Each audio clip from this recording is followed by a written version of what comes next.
Hello बच्चों, मैं बलवान सिंह। आज आपको मैं कक्षा 8वीं की भूगोल की पाठ्य पुस्तक का दूसरा पाठ का शेष भाग करवा रहा हूँ। इसका एक भाग मैं पहले करवा चुका हूँ। आज हम जो है करेंगे इसका दूसरा भाग। पाठ का नाम है भूमि, मृदा, जल, प्राकृतिक वनस्पति और वन्य जीवन संसाधन। तो इसका जो बचा हुआ भाग है वो है प्राकृतिक वनस्पति और वन्य जीवन। तो वो आज हम आपको बताएंगे। तो चलो शुरू करते हैं। यहाँ पर जो है सबसे पहले दिया हुआ है कि एक स्कूल का टूर गया हुआ है। वहाँ पर जो है अलग अलग चीज़ें जो है बच्चे देख रहे होते हैं, जैसे कि एक थैला है जो हैंडबैग है, ये जूट का बना हुआ है। जैसे कि कुछ जो है कुर्सियाँ हैं, टोकरियाँ हैं जो कि बांस की और बेंत की बनी हुई है।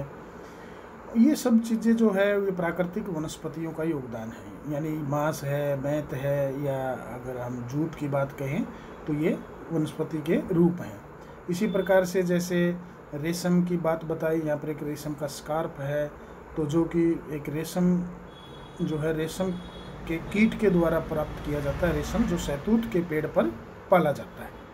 तो इस प्रकार से जो हमारे दैनिक जीवन में बहुत सारी चीज़ों का प्रयोग करते हैं और उन चीज़ों का वो चीज़ों का निर्माण है वो प्राकृतिक वनस्पति और जो वनस्पति प्राकृतिक वनस्पति में पाए जाने वाले जो जीव हैं उनके द्वारा तैयार होते हैं। प्राकृतिक वनस्पति और वन्य जीवन यानी natural vegetation and wild life, ये केवल स्थलमंडल, जलमंडल और वायुमंडल के बीच जुड़े एक संकरे क्षेत्र में ही पाए जाते हैं। स्थलमंडल लिथोस्फीयर, जलमंडल हाइड्रोस्फीयर एंड वायुमंडल एटमॉस्फेयर। तो इनका जो जुड़ाव है यानी एक दूसरे से जुड़े हुए हैं, उस संकरे क्षेत्र में ही ये जीवन पाया जाता है, जिसको हम जैवमंडल कहते हैं। जैवमंडल जो है अगर हम इसको थोड़ा सा देखें तो देखिए, अगर ये कहें कि हमारी जो है जो पृथ्वी है, ये पृथ्वी के जैवमंडल जो है पृथ्वी के चारों ओर एक 30 किलोमीटर की मोटी परत है।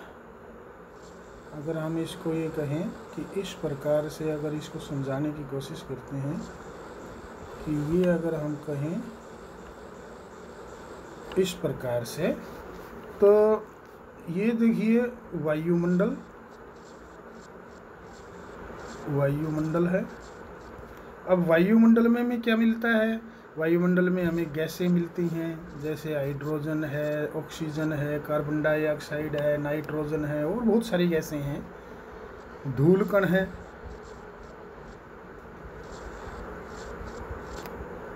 और जलवाष्प। ये सभी चीज़ें जीवन के लिए जो है ज़रूरी है। तो इसलिए वायुमंडल जो है एक हमारा जो वायुमंडल है ये जीवमंडल का घटक हो गया। दूसरा हम देखते हैं कि स्थलमंडल। अगर हम स्थलमंडल की बात करें, अब स्थलमंडल में क्या पाया जाता है? अब स्थलमंडल के अंदर देखिए मृदा है,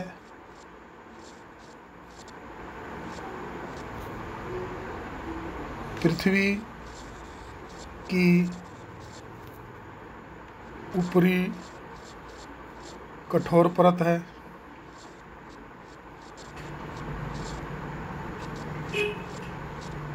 ये हमें स्थलमंडल के रूप में मिलता है। तो इस प्रकार से ये हमारा स्थलमंडल हो गया। और तीसरा अगर हम कहें, तीसरा है हमारा जलमंडल।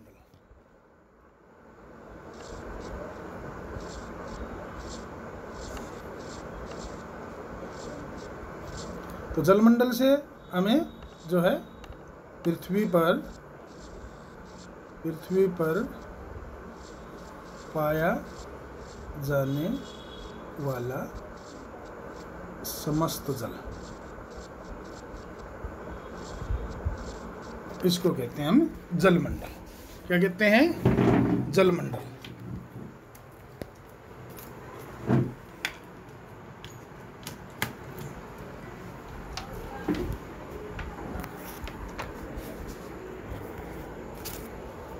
तो इस प्रकार से जैवमंडल क्या है? जैवमंडल स्थलमंडल, जलमंडल और वायुमंडल के बीच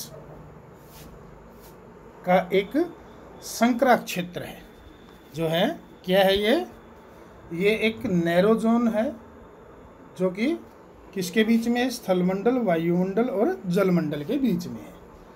तो ये 30, यानी अगर हम पृथ्वी की बात करें तो पृथ्वी के चारों ओर एक 30 किलोमीटर की परत है, 30 किलोमीटर की परत है, जिसमें सारी चीज़ें शामिल हो जाती। क्या?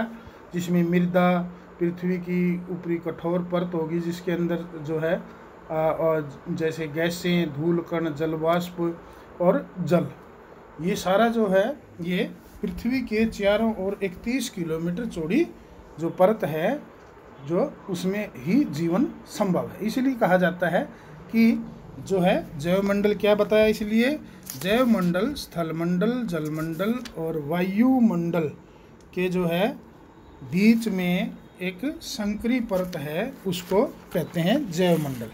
ठीक है? हाँ, तो बीच में ये एक जुड़ा हुआ एक संकरा क्षेत्र है, जिसको हम जैवमंडल कहते हैं।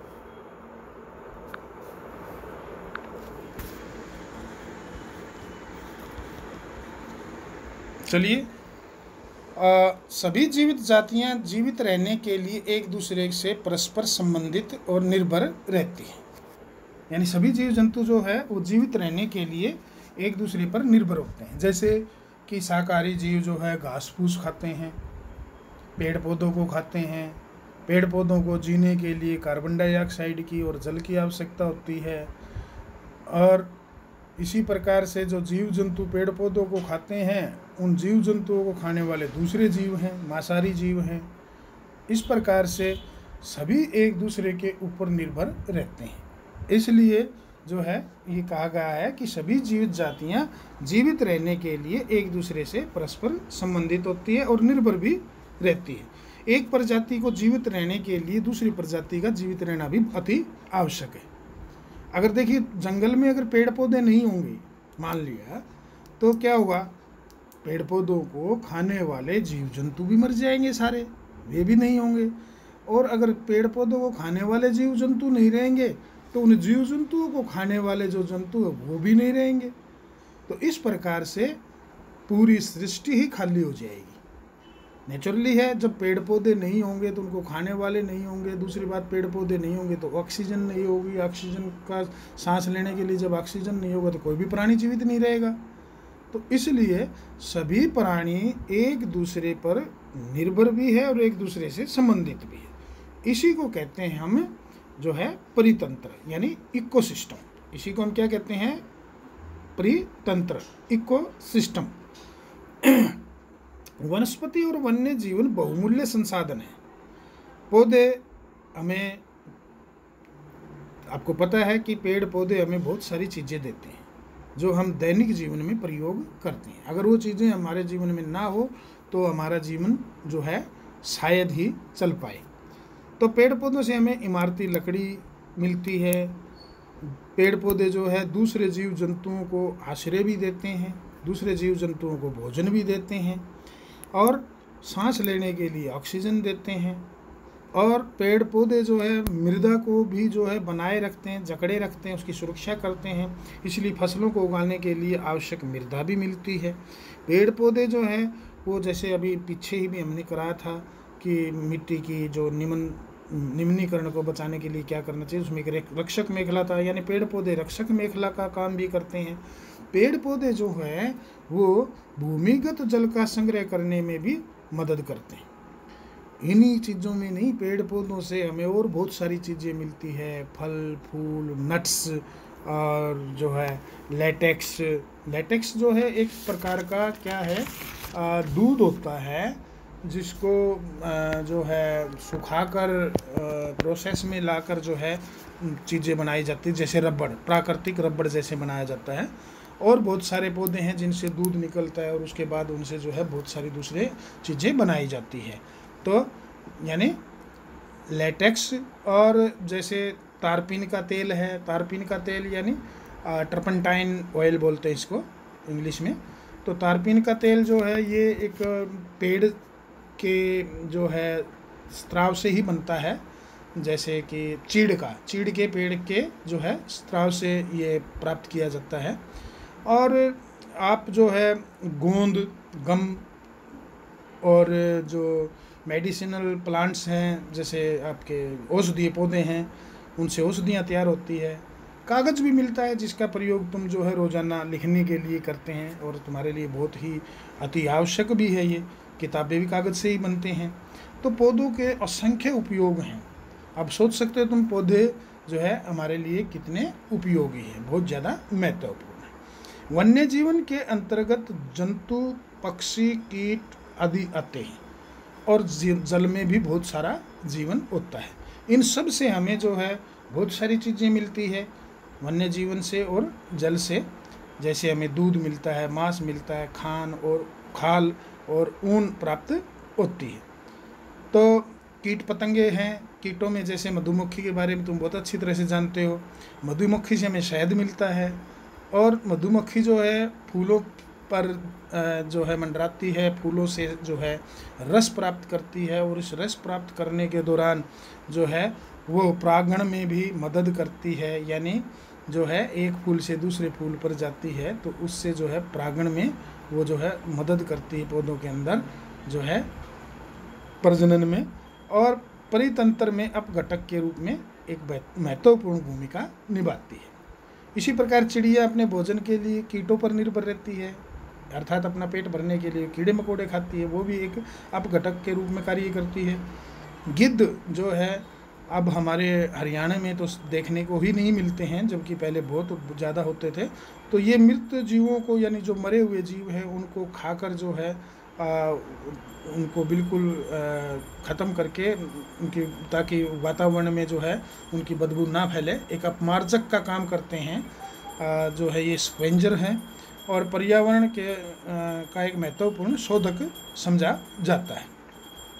तो इस प्रकार से जो प्राणी है वो चाहे छोटा है चाहे बड़ा है, सभी हमारे लिए अति आवश्यक है और सभी के सभी जो है इकोसिस्टम के अंदर बैलेंस बनाए रखने के लिए ज़रूरी है। यहाँ पर देखिए एक चित्र दिया हुआ है गिद्ध का।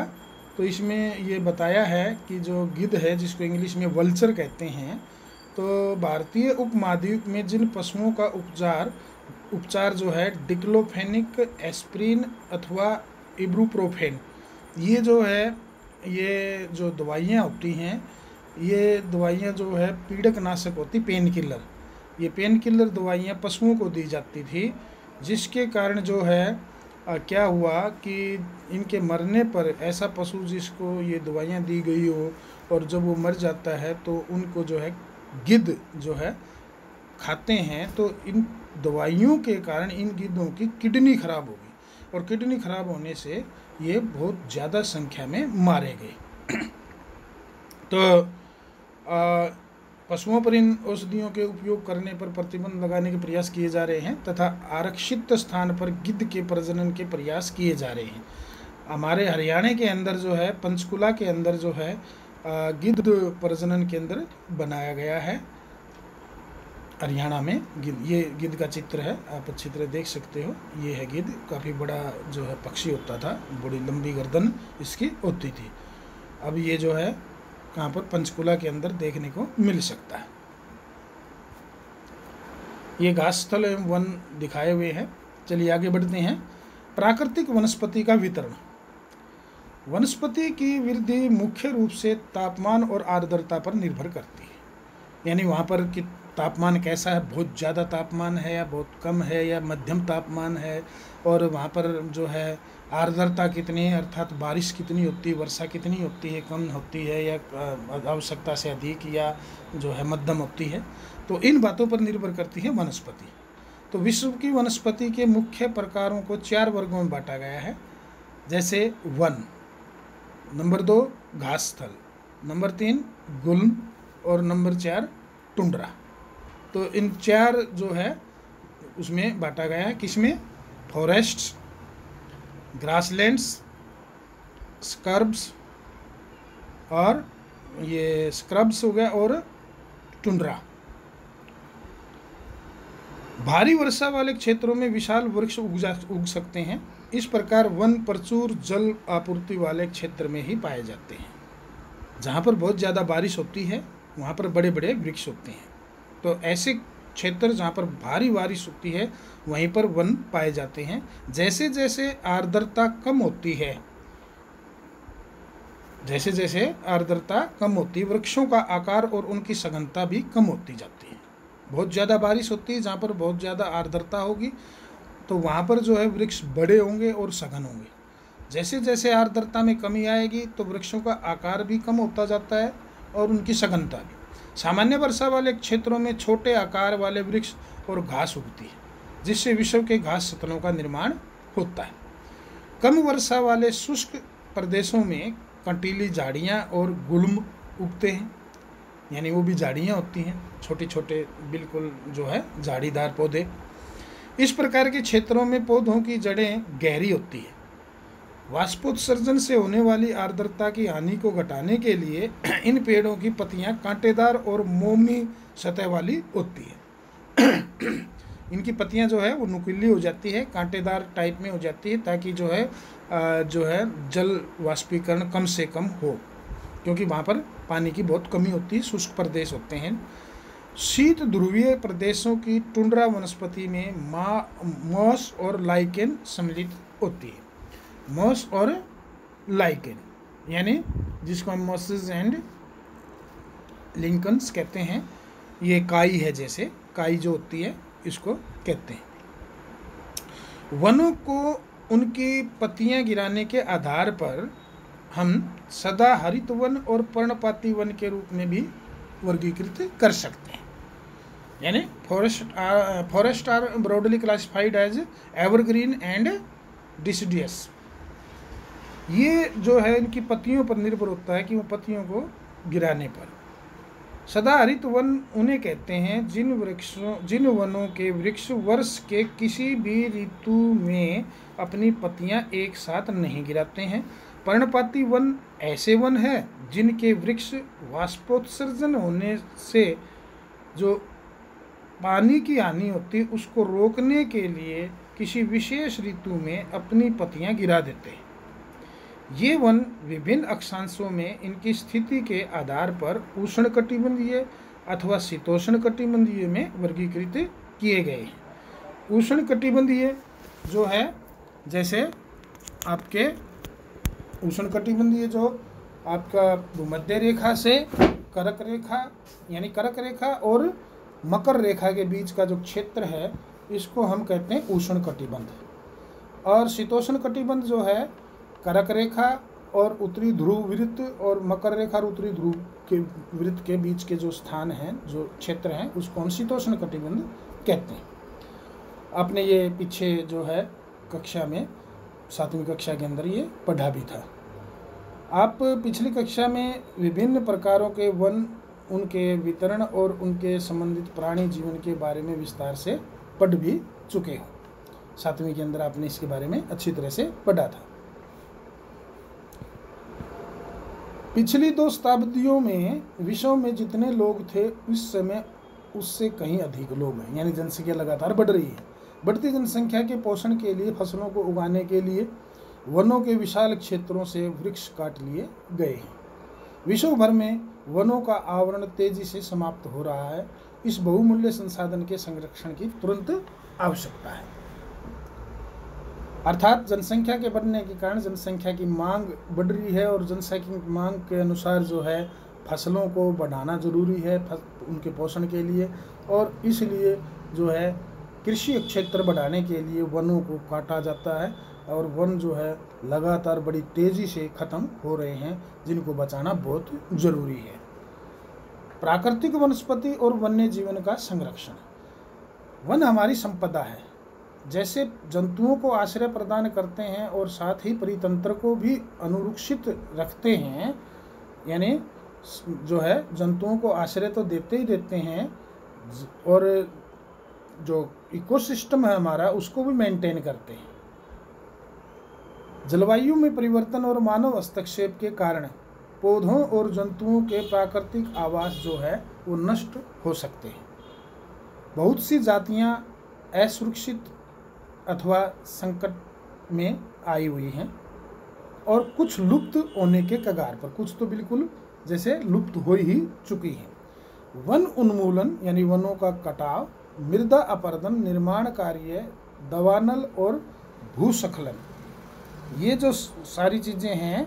दवानल क्या है? जो ये बहुत कई बार जो है आगजनी बहुत ज़्यादा हो जाती है, उसको दवानल कहते हैं।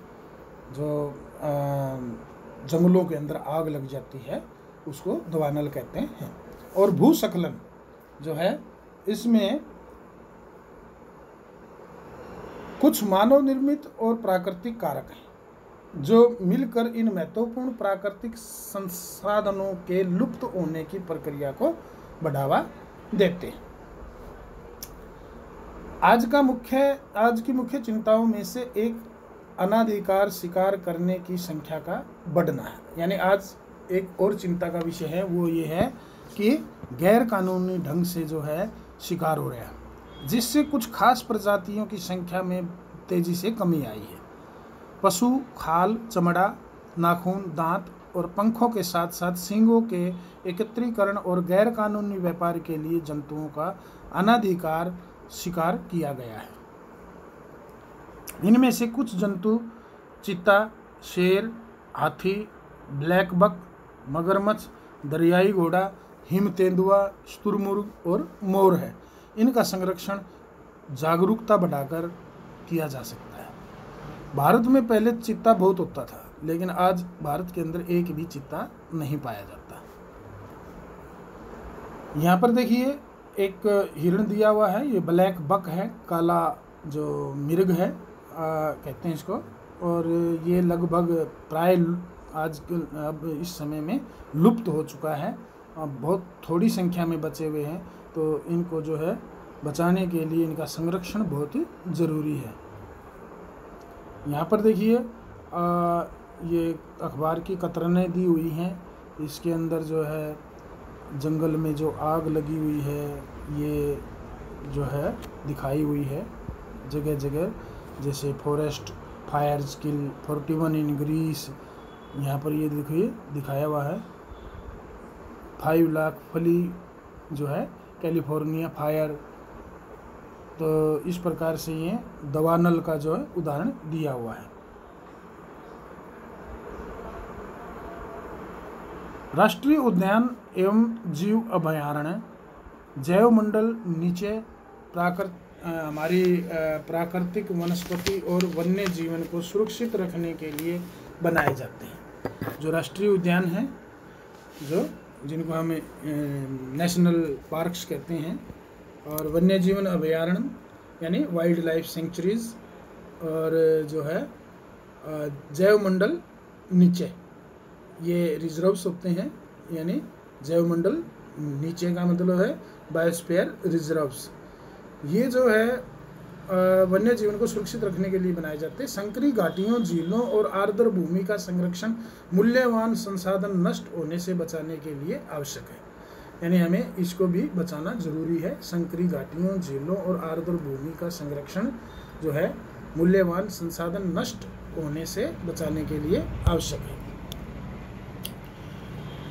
यदि प्रजातियों की सापेक्ष संख्या को भंग न किया जाए तो पर्यावरण में संतुलन बना रहता है।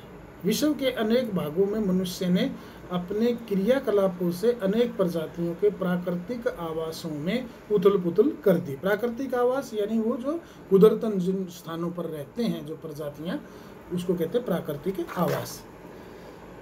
अनेक पक्षियों और जीव जंतुओं के अंधाधुंध शिकार के कारण या तो वे विलुप्त हो गए हैं या विलुप्त होने के कगार पर हैं। प्रादेशिक और सामुदायिक स्तर पर जागरूकता कार्यक्रमों से जैसे सामाजिक वानिकी, वन महोत्सव और को प्रोत्साहित करना चाहिए। स्कूल के बच्चों को पक्षी देखने, प्राकृतिक कैंपों में जाने के लिए प्रोत्साहित करना चाहिए ताकि वे विविध जातियों के निवास का अवलोकन कर सकें। ये देखिए यहाँ पर जो एक हिरण है उसकी प्रजाति चित्तल प्रजाति है। इस पे जो शरीर के ऊपर छोटे छोटे जो है धब्बे होते हैं, ये चित्तलों का झुंड दिखाया हुआ है जंगल में।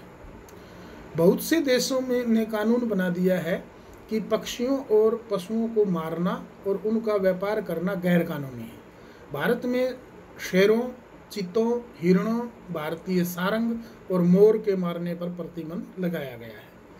एक अंतर्राष्ट्रीय परिपाटी CITES the convention on international trade and endangered species of wild fauna and flora की स्थापना की गई है, जिसने प्राणियों और पक्षियों की अनेक जातियों की सूची तैयार की है। इस सूची में दिए गए सभी पक्षियों और प्राणियों के व्यापार करने पर प्रतिबंध लगाया गया है। पौधों और प्राणियों का संरक्षण प्रत्येक नागरिक का नैतिक कर्तव्य है। यहाँ पर काजीरंगा राष्ट्रीय उद्यान दिखाया हुआ है। काजीरंगा राष्ट्रीय उद्यान के अंदर जो है ये हाथियों का एक झुंड दिखाया गया है। ये नीचे दिया है कि क्या आप जानते हैं CITES संकटग्रस्त वन प्राणी जात और वनस्पति जात में अंतर्राष्ट्रीय व्यापार परिपाटी, ये इसका इंग्लिश में जो है ऊपर बताया हुआ था। सरकारों के बीच एक अंतर्राष्ट्रीय समझौता है ये CITES।